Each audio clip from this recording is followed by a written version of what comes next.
Once again, I'd like to thank everybody for joining us for our webinar on retirement planning, regardless of your age. We appreciate you guys taking this time out. We are going to get started immediately, but before I turn this over to Jamie, I'm just going to go through a few quick housekeeping rules. If you've dialed in on a phone, please mute yourself. That way everyone can hear what's going on.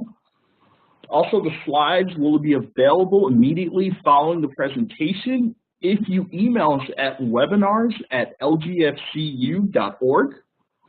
We also hope to have a recording of this webinar available on demand in the next 2 weeks. And also, I'd like to bring your attention to the fact that we have a survey immediately following the webinar. It will take you 2 to 3 minutes to complete, and it really benefits all parties involved because that survey will tell us what we should look into next time. With that, I'm going to quickly introduce Jamie. Jamie is really qualified. She's really passionate about the subject. She is our financial literacy strategist. She's a certified financial planner. She knows a lot about retirement. She's educated me. I know she's really excited to talk about this. I'm Dan. If I didn't mention that before, I'm your host. And with that, I will turn it over to Jamie, and let's get started. Thank you, Dan. So thank you guys for joining us, as Dan said, and I am going to go ahead and jump right in. So retirement. Regardless of your age, it is definitely a topic that has crossed your mind at least a few times, if not more. But normally there are so many unanswered questions that it is a topic that gets put on the back burner to worry about later. And sometimes later doesn't always come until you're in crunch time. So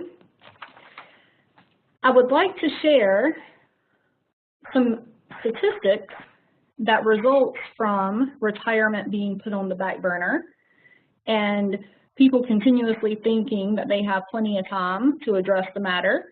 Because ultimately I want to make you aware of these statistics, so hopefully you don't become one. So let's start out with, did you know 1 in 4 65-year-olds today will live past the age of 90? I know a lot of you guys listening are probably thinking that you will not be that 1 in 4 that lives past 90. But the reality is that this number is just going to continue to increase as more advanced medical care becomes available. So the chances of you living past 90 are actually greater than what you probably think. Only 51% of Americans are confident that they're saving enough.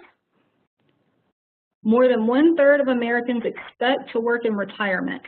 Now, some of this is because they need the mental stimulation, but the majority of it is simply because they don't feel as though they have enough saved to live a comfortable retirement without working. This statistic really surprises me, but seniors are the fastest growing group of bankruptcy filers in the country. From what I gather, it's from a majority of reasons, but mainly because they underplan for retirement and then they live longer than they expect. Almost 60% of retirees don't budget for leisure activities when planning for retirement. Now for me, that's kind of hard to believe because if I'm not working 40 hours a week, I'm certainly not going to be sitting at home twiddling my thumbs. So the amount of people that don't budget for fun activities, they don't have to be expensive, but just don't budget for fun activities altogether, being 60% is really surprising. The average healthy couple will spend, on average, about $377,000 on medical care and retirement, and that number is as of last year. Now, you might see some different numbers being reported depending on who you're talking to, but either way, it's going to be somewhere around $377,000.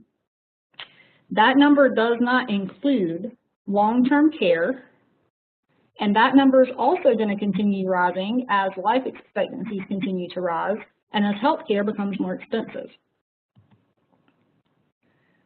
And close to 50% of retired households spend more money, not less, in retirement. And we'll talk a little bit about that in just a second, a little bit later in the presentation. So what are we going to talk about today? As you can see here, we have an agenda packed. I am going to try to keep it on the 20-minute schedule. We are going to talk about getting ready for retirement. We're going to talk about how much you should have saved, what you should be doing right now, what to do if you're not on track, a little bit about Social Security and Medicare. I don't want to turn the presentation into a Social Security or Medicare presentation, so we will just touch on it. I am going to give you some important resources to visit after the webinar, and then, of course, how LGFCU can help. So, if you guys look at the slide and these 9 things that you see listed here, I'm sure every single one of you, regardless of your age, has seen some sort of combination of these checklist items to get you ready for retirement. It could be anywhere from 5 to 10. I've seen all numbers in between, but either way, there are going to be some variation of these. So to me, that is telling you that if you just do these things at retirement age, 65, 67, you're going to be ready for retirement. But in reality, it's not that easy. Unfortunately, we can't just go through a checklist and hope that by doing the 6 or 7 or 8 things that people mention, we'll be ready for retirement.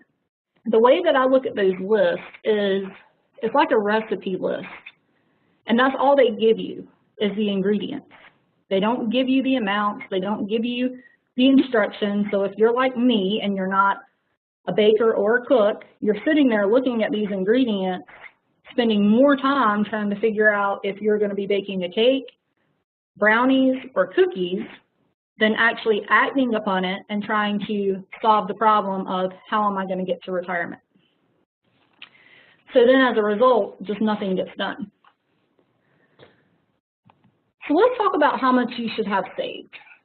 Now, I do want you to take this chart with a grain of salt, and the reason I say that is because various institutions have various figures for you to go by, and these figures often change with inflation and the cost of living just in general. So you could completely be on track right now and then look at the chart again 6 months from now and find that you're behind. Or vice versa, you could completely be ahead of schedule right now, look at the chart 6, 8 months from now and find that you're not quite as ahead as you were originally. But let's go through how to read this. So a 35-year-old making $50,000 should have 1/3 of their income saved right now for retirement. So that third equates to about $15,000. While a 55-year-old making $200,000 needs 6.4 times their income, or the equivalent of about $1.2 million for retirement. So the amount that you need is so closely correlated with how much you're making that there is no magic number. I know that that is a big misconception in the retirement planning world, that you throw out this arbitrary number and once you reach it, you're going to live this comfortable, happy, healthy retirement, but that's not the case. I'm going to leave this up for just a second longer so you guys can look at it and think about it. And it's great to have an idea of what you should have saved and have something to go for or go off of to create goals to shoot for. But since those numbers can change, I don't want you to feel like if you aren't where you need to be, then you're completely doomed, because that's not the case at all. So let's start breaking down the different things that you need to be doing at the various ages to ensure that you are able to live that retirement that you are dreaming of or that you have always dreamed of, and you're comfortable in doing so. So, you have 40 years until retirement. This is the stage in which you are probably new to the workforce.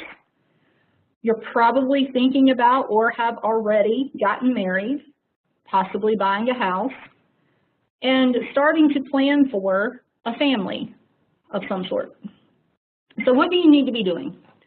In general, you need to be establishing a systematic savings plan. So this is your emergency savings, and whenever we say systematic, I'm talking about consistent contributions automatically to a separate account than what you pay your bills and where you spend your discretionary money from. You want to pay down those student loans because chances are, if you're like me, you've racked up quite a load of those. You want to take a look at your life insurance.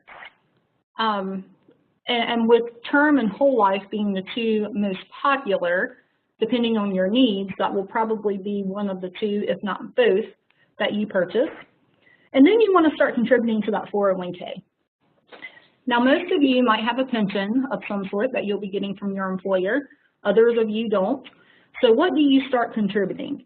You want to make sure that you are contributing at least the employer match, at a very minimum, whatever that may be.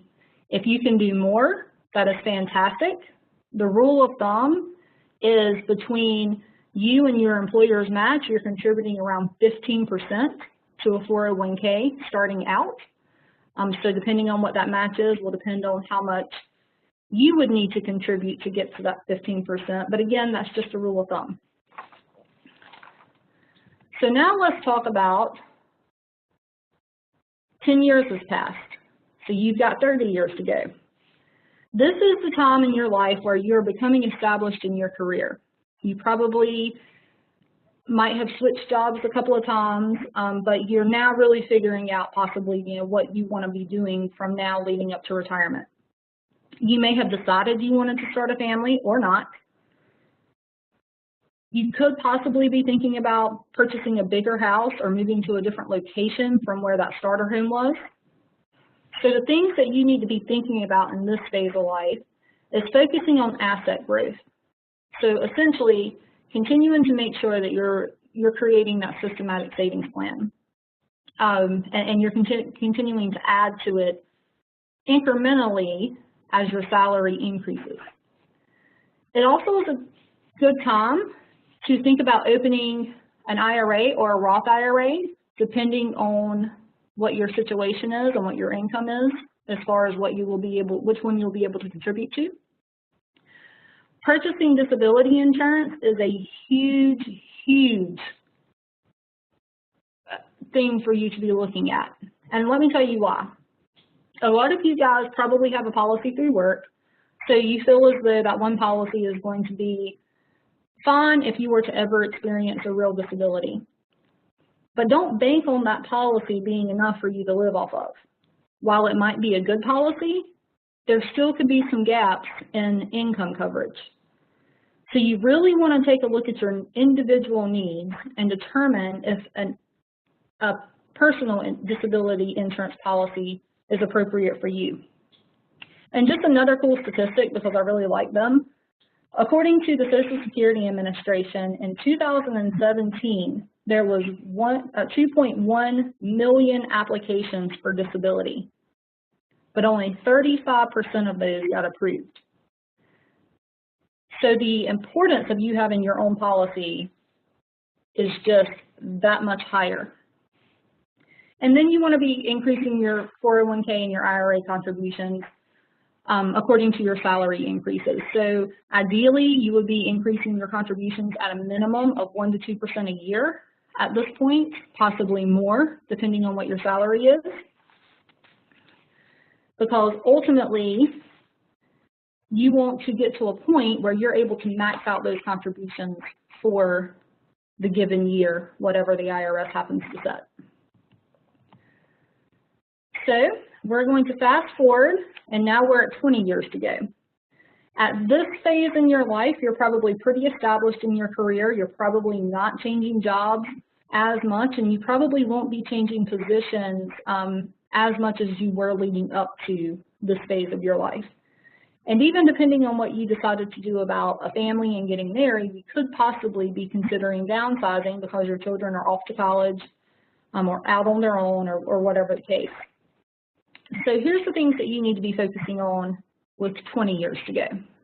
You really need to sit down and develop that formal retirement plan, including when you're going to retire, what your retirement is going to look like,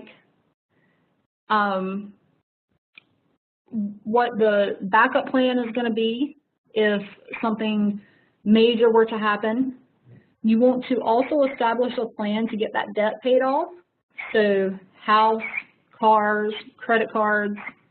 You want to reevaluate your life insurance needs, because what you needed whenever you were 40 years out from retirement, you might not need as much now that your children are out of the house or whatever the case is.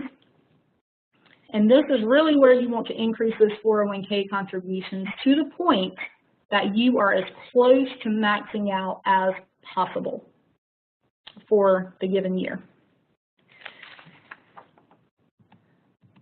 So now we fast forward again, and we're 10 years out from retirement.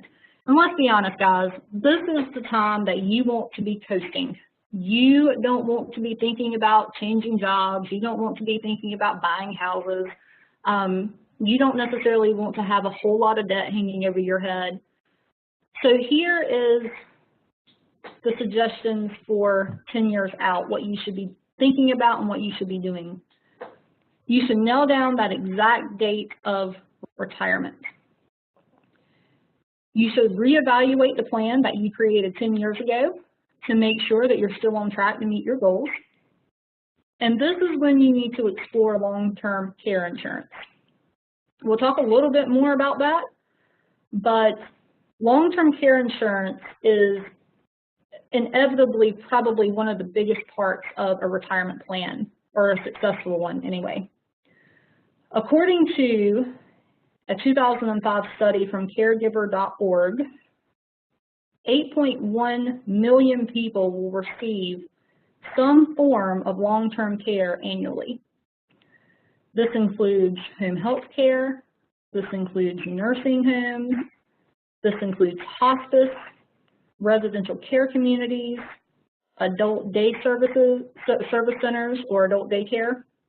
And while I know that no one wants to think about them being put into a situation where they are in a nursing home or they have to have ongoing home health care, and you definitely don't want to think about things such as hospice for yourself, but the reality is 69% of individuals 65 and older will develop some sort of disability that will require them to use one of those long-term care services, and 35% will end up entering into a nursing home facility. So one of the things that I hear from people all the time is that they don't want to be a burden on their family. They want to make sure that they have enough saved so they don't have to worry about their children taking care of them or another relative. But what they fail to do is properly plan for that health care that is going to be needed. And as life expectancies increase, these numbers, these percentages are only going to increase with it. So again, you also want to consider increasing your retirement savings contribution as close to maxing out as possible, including any sort of catch-up that you might be able to do. For IRAs, it's an additional $1,000 to the $5,500 for 2018. For 401ks, it's an additional $6,000 on top of the $18,500 that you are eligible to contribute for 2018. And every year, those numbers tend to creep up a little bit, depending on what the IRS releases as far as contribution limits. So now we are 5 years out.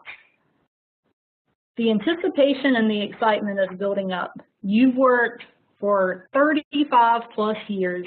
You are 5 years out from retirement, and if you were like me, you were going to have a countdown on your phone to look at every single day. You will know right down to the second of how long it's going to be until you retire. So this is when you need to really be fine-tuning that retirement plan. And I know that I keep saying that you need to create one, review it, and fine-tune it. You need to be reviewing your retirement plan at a minimum of once a year at this point, because anything can change. The market could shift, your health could change, your family situation could change. You might now be taking care of your children because they moved back in. You might have had to have taken on a larger debt load, and you need to make sure that all of that is accounted for in the most accurate way possible. This is also the time that you want to consolidate any retirement accounts that you may have. Up until now, you might have kept 3 or 4 different retirement accounts at the various employers that you might have worked at, or you might have had 2 or 3 different IRAs out there that you've opened along the way. Now is a good time to start the consolidation process, because contrary to popular belief, even though all of your money is in one account, it does not mean that all of your money is going to be in the same basket. Because ideally, your retirement accounts are going to be so diversified that it's not going to matter if all of your retirement money is at the same institution or not. You definitely want to spend some time determining that retirement income strategy. That is probably the most important to-do item in this list. You want to know how much you're going to have to draw from your retirement account, how much you're going to be getting from Social Security, how much you're going to be getting from any other outside source, and you want to have it nailed down to the penny so you will know what you're going to be working with whenever you enter into retirement. Because one of the worst things that can happen is you enter into retirement, you stay retired for 3 to 4 years, your skill set starts to deteriorate because you're not doing your job every day, you're not keeping up with the latest and greatest, and now you realize you have to re-enter the workforce. So the income strategy is imperative. You also want to decide when you're going to start drawing Social Security. We'll talk a little bit more about that in a minute. And you also want to reevaluate your life insurance and your long-term care needs at this point too, because chances are you might have different life insurance needs than you did 10 or 15 or 20 years ago. And you definitely might have different long-term care needs depending on how your health is held up. So what happens if you're not on track? And I know that it's like beating a horse to death whenever we're going over these things that you can do, but the reality of it is the number one thing you can do if you're not on track is to work longer. At least until you're the full retirement age according to Social Security, which depending on your birthday is between 65 and 67. That number is also slowly increasing as well. But 70 is when you max out your Social Security amount. So I know no one really wants to think about working until 70, but if you really aren't on track, the longer you work, the better. You're also going to want to turbocharge your savings. Ideally, you will be putting 30% or more of your salary away. Now, this could be a combination of retirement account contributions, savings account contributions, whatever the case is. You just want to make sure you're saving as much as possible. You also want to take advantage of those catch-up contributions because hopefully you will be able to max them out, so you will be able to then contribute this additional amount. And you might want to consider some sources of guaranteed income at this point as well. So sources of guaranteed income are things like annuities, which can be immediate or deferred, depending on what your situation is. And then there's many different types of annuities within those 2 categories for you to consider. So if you feel as though money is going to be an issue, this is 4 things that you can do to try to put yourself in a better situation. So now let's talk a little bit about Social Security. Again, I don't want to turn this into a Social Security presentation because I'm sure everyone can understand that you can make an entire presentation out of Social Security. But for those of us who are newer to the workforce and maybe haven't explored Social Security as much as some of the people that are more close to retirement, here's some facts for you to know. You are eligible for benefits at 62 as long as you have 40 quarter hours of work.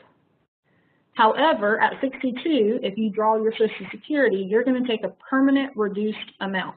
You will never have the opportunity to have that amount increase to what you would have drawn if you had waited until 65, 67, or if you had even waited longer to 70.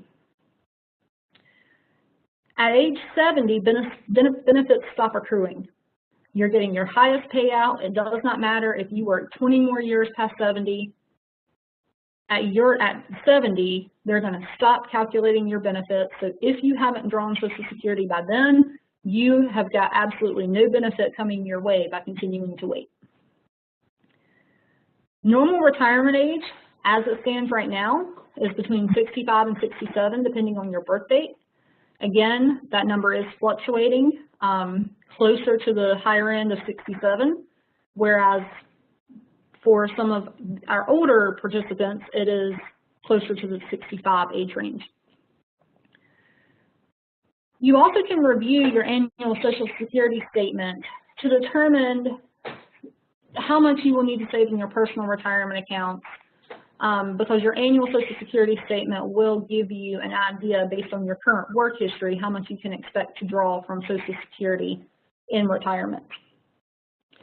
Another cool statistic is, as of 2017, 23% of married couples and 43% of unmarried individuals rely on Social Security for over 90% of their income. 90% of their income, they're banking on coming from Social Security. And unless you've been living under a rock, everyone knows the questions that are surrounding Social Security payouts, especially for some of our younger people. And personally, I don't want 90% of my retirement money to be coming from Social Security when there's so many questions surrounding it.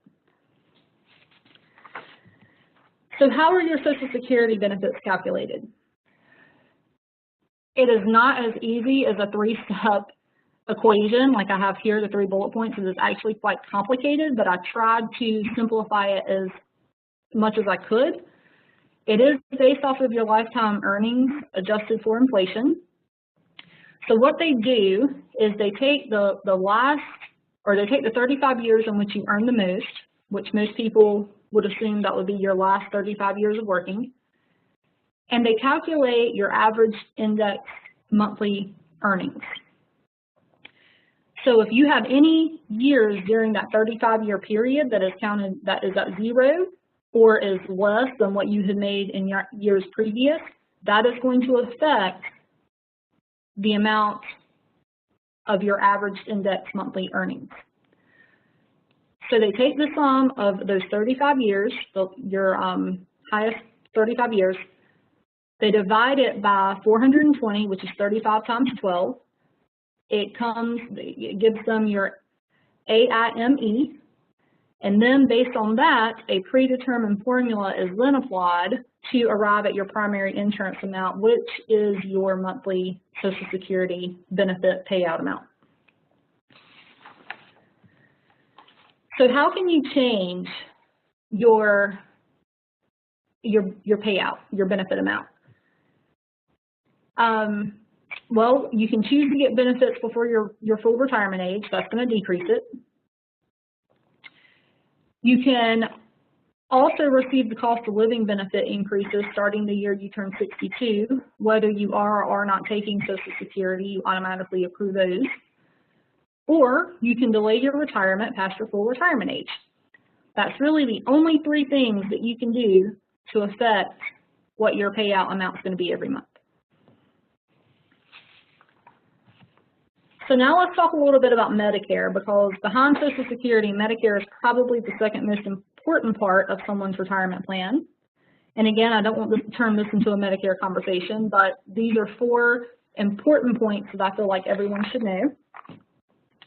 So it is absolutely imperative that you enroll on time. For people who choose to take Social Security early at 62, you're going to be automatically enrolled in Social Security, so you don't have to necessarily worry about the enrollment periods. But for those of us who wait until 65, 67, or older, you have to elect to enroll in Medicare. If you do not enroll in Part A whenever you're eligible, you are going to be faced to paying up to a 10% higher premium for double the number of years that you could have enrolled. So let me actually put that in English for you. If you were eligible for Medicare for 2 years, but you didn't sign up, then for 4 years, you will be paying a 10% higher premium before it will go back down, if you're not already getting Part A for free. For Part B, because Part A and Part B are the two most popular, if you do not enroll whenever you're eligible, you will be faced with up to a 10% increase of your premium for each 12-month period you could have enrolled but didn't. So if you were eligible to enroll 2 years ago and you didn't enroll, you're looking at possibly a 20% increase, 10% for each year, and that is permanent. It will never decrease from that amount. And then Part C and Part D are optional. As you can see here, Medicare comes in several forms. Part A is hospital, Part B is medical, Part C is Medigap, and then Part D is prescription drugs. Part C is supposed to be covering the gap in between hospital and doctor's office visits, and there are a ton of options for Medigap. So it is not as clear cut as Part A and Part B, or even Part D is. Medicare covers a lot, but it doesn't cover everything. Medicare does not cover vision, hearing, or dental, and then there's going to be some long-term care coverage that will also come into play that they don't cover. But again, that's a little bit of a gray area, so I didn't want to get too much into that. And then Medicare, of course, is not always free. Part A can be for most people, but it can have a deductible even if it is free that you have to meet. So let's talk about some resources. Most of you are probably already familiar with the different websites listed here, but if you are not, I would highly recommend you going to all of them. The first one is the Social Security Administration. This is going to give you some great information about Social Security just in general, especially the people who might be a little skeptical of Social Security is going to be around whenever you retire. You can find out all the information you want to know there. My Social Security is where you create an account for you, and it compiles your work history. So at any given time, you can see what your projected payout is based on your previous work history. And then, of course, the Medicare.gov website. Again, Medicare is incredibly complicated. It is incredibly complex. So after you look at Medicare.gov, if you have any additional questions, there's plenty of helplines that you will be able to call and get your questions answered if needed. And so let's talk about how LGFCU is here to help. While we can't magically make your retirement account show the amount that you need, and while we can't magically make you or put you in a position where you are able to retire when you want to if you aren't in that position already, there are some things that we can offer, and we do offer, that can help you along the way in this retirement planning. So every single one of you guys listening, you are eligible to become an LGFCU member, which means you are also eligible to enroll in Compass after becoming an LGFCU member. And Compass is a great way for you to start budgeting and tracking your expenses and your debts and your spending over time, and to set goals, because some of you might want to set retirement as a goal, or it could be paying off debt in a certain period of time. So Compass is a great way for you to visualize all that. You can link all of your accounts from all of your different institutions, whether you have only LGFCU accounts or whether you have accounts with 3 or 4 different institutions, including your retirement accounts. All of them can be linked so you can see all of your accounts in one place. And then you can see the transactions that are being processed through all of the accounts. So if you have 2 or 3 accounts at 2 or 3 different institutions and you use 2 or 3 debit cards, this is a good place for you to have everything all in one place. So you can see what all those transactions are and you don't run into surprises. You can track your monthly spending, and as you can see here, it puts it in a very pretty color-coded chart for you to look at. And it'll give you a visual breakdown of how much you're spending on each individual category. This particular example, the majority of the spending for that month was on the home. But you can set your categories as you wish.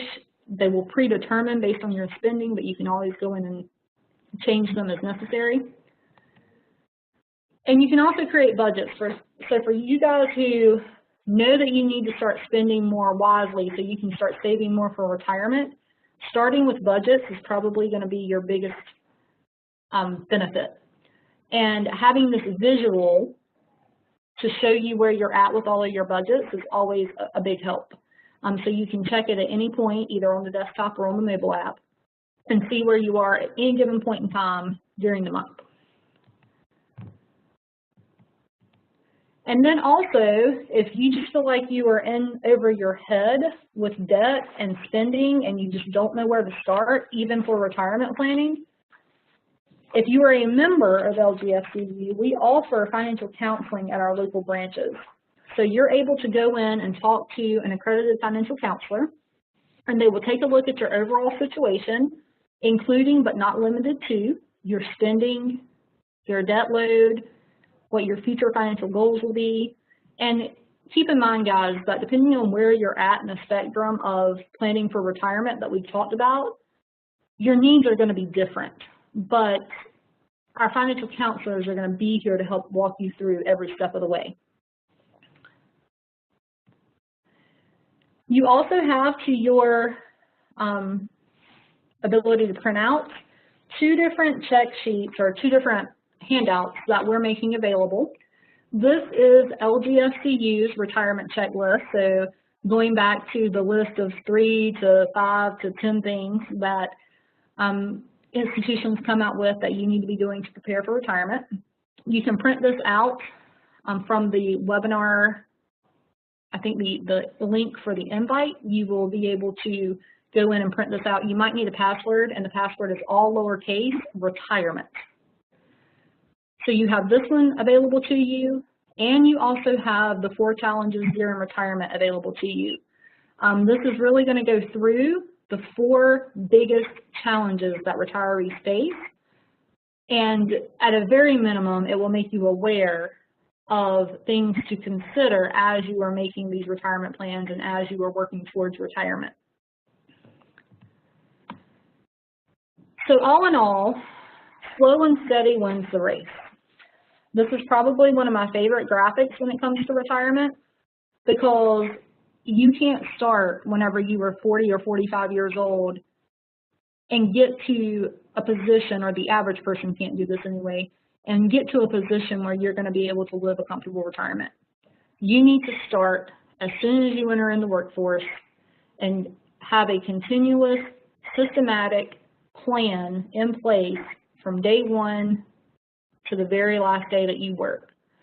Now, not everyone had the ability to do that, or not everyone was in a position to do that. So then that is when we have to start looking at some of those things that you can do to catch up and put yourself in a better position. But for those of you guys who are just starting out, it is so important for you to utilize your employer's retirement plan to the absolute max that you can, because even though you might be taking a hit in paycheck now, it is going to pay off tenfold whenever you get ready to walk into work for the very last day 40 years from now. So I'm going to turn it back over to Dan so he can filter through any questions that we may have gotten throughout the webinar. And I do want to thank everyone for their attendance and just remind you about the survey that will be displayed at the end of the webinar. We would really appreciate it if you would take a few minutes to complete that. All right, thank you, Jamie. You said a lot of great things. We got a lot of questions, but due to us being at the time that we are in and within the hour, we don't want to take up too much time. I will highlight one question that I got about 4 times. If you have any other questions, we can't answer them right now, but I would suggest that you actually submit those questions to webinars@lgfcu.org. I will also work to make sure that all the handouts are, if you need the handouts, send those questions too. We'll send them out. The one question that we have time for to answer, I thought it was a very interesting question, is, will I still need to pay taxes after I retire? What say you, Jamie? That is a very good question, and the answer is possibly. So depending on what your income is in retirement, you could potentially owe taxes, and to the point that your Social Security may even be taxed depending on what your income is. So I would not bank on not having to file taxes at all, because there is a very good possibility that unless Social Security is your only source of income, or you have Social Security and a very minimum amount of other income, there's a very good possibility you will be paying taxes. And some people, it is not unusual for them to actually end up being in a higher tax bracket in retirement if they planned accordingly.